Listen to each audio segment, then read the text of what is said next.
Idaho Matters podcast is brought to you by St. Luke's On Demand Virtual Care, which allows patients to see a provider from their home using a computer or smartphone with on demand care for common ailments such as a cough, sore throat, or a sinus issue. More information at stluke'sonline.org. Idaho Matters is taking a deep dive into the loss of farmland here in the Gem State. Are you a farmer? What challenges do you face as farmland shrinks in Idaho? We want to hear your story. Email us at idahomatters@boisestate.edu or leave us a voicemail using the Talk to Us feature in the Boise State Public Radio app. And then listen to our series on farming called Land and Legacy. Episodes available on Monday afternoons in the Idaho Matters podcast feed. More Idaho Matters now from the studios of Boise State Public Radio News. I'm Gemma Gaudet. A new book is turning heads for its honest look at ambition and friendship and the pressures placed on young athletes. We Love to Run follows a college women's cross-country team as they train for a championship, but the story goes beyond the race. It explores loyalty and rivalry, even personal challenges. And today, we're lucky enough to have the author, Boise native Stephanie Reents, join us to talk more about the book and her upcoming event at the Lennon Building in Boise, which will be hosted by The Cabin. Stephanie, welcome to the show. Thank you so much for having me, Gemma. So, Stephanie, how would you describe your new book, We Love to Run? Oh, that's a great question. I think it's both about kind of the joy and heartbreak of competition, as well as the rich complexity of women's friendships. And I think that the book really tries to give equal attention to both of those subjects. So the book is set at a college back east, and it's set in 1992, and it's a women's cross country team. What inspired you to tell this particular story and then set it in the early 90s?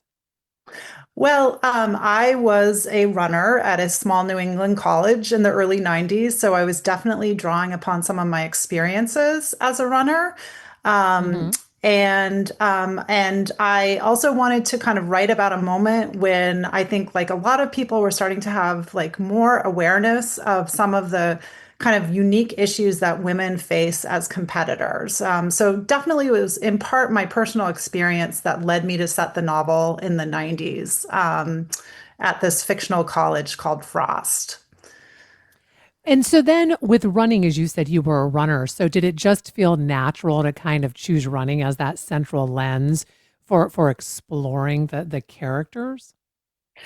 I think it did. I mean, I was not only a runner in college, but also a runner in high school. I ran for Boise High School under the great coaching of Dave Mills.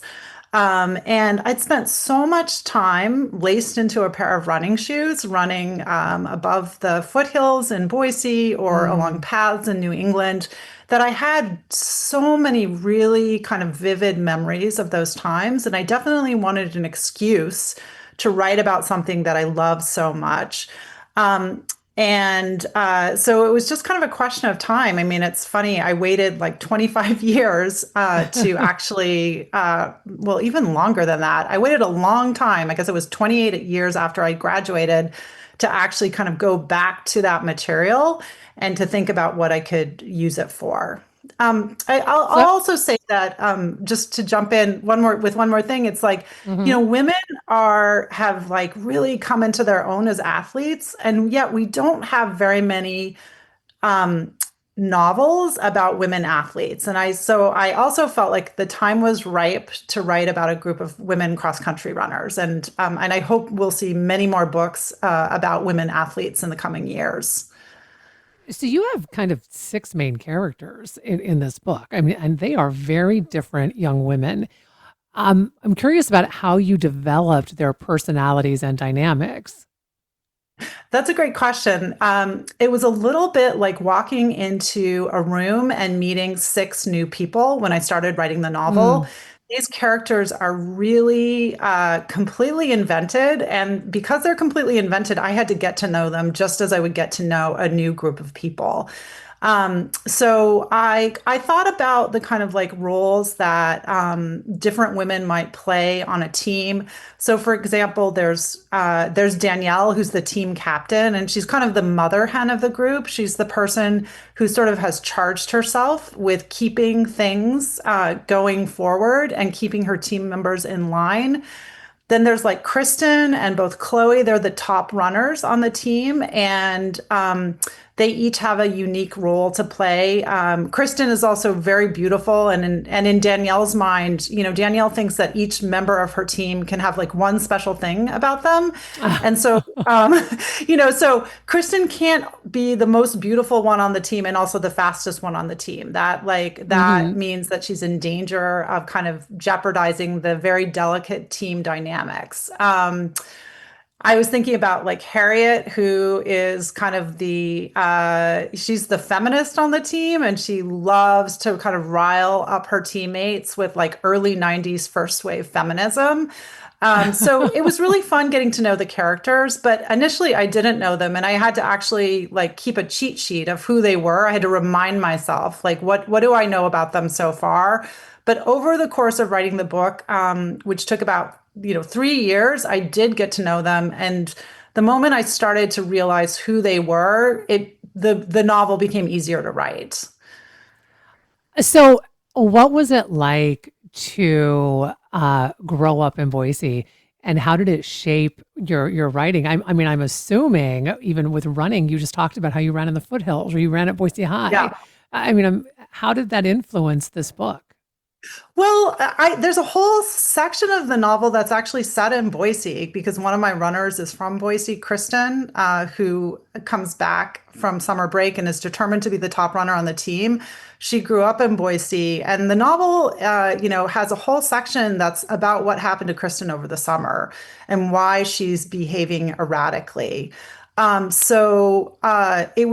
think this is maybe like the first thing that I've really written about Boise, but it was really fun to remember what it was like to grow up in Boise in the late 80s, early 90s, what it was like to be drifting around like the North End late at night, climbing to the top of Camel's Back.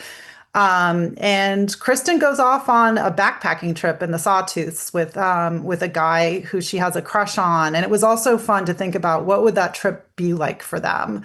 Mm. Basically going up to Redfish Lake, taking the boat across the lake, and then going backpacking up to Alpine Lake. I like any project that gives me an excuse to do quote unquote research, which this book did. I was able to like return to Boise one fall break and do the trip that Kristen does in the novel so that I could gather details to make it feel more believable.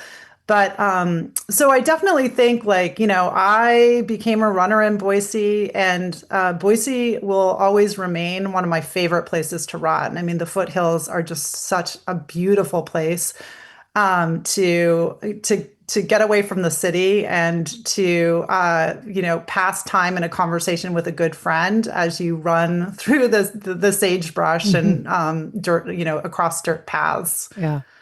Well, I want to thank you so much for taking time to speak with us. We've been talking with Boise native and author Stephanie Reents about her new novel, We Love to Run. The Cabin will be hosting Stephanie at the Linen Building in Boise this Thursday evening, October 9th. Tickets are still available and you can find them online. And that'll do it for this episode of Idaho Matters. Thanks so much for listening. And just a reminder, you can find all of our episodes wherever you get your podcasts. Sources and methods, the crown jewels of the intelligence community. Shorthand for how do we know what's real? Who told us? If you have those answers, you're on the inside, and NPR wants to bring you there. From the Pentagon to the State Department to spy agencies, listen to understand what's really happening and what it means for you. Sources and Methods, the new national security podcast from NPR.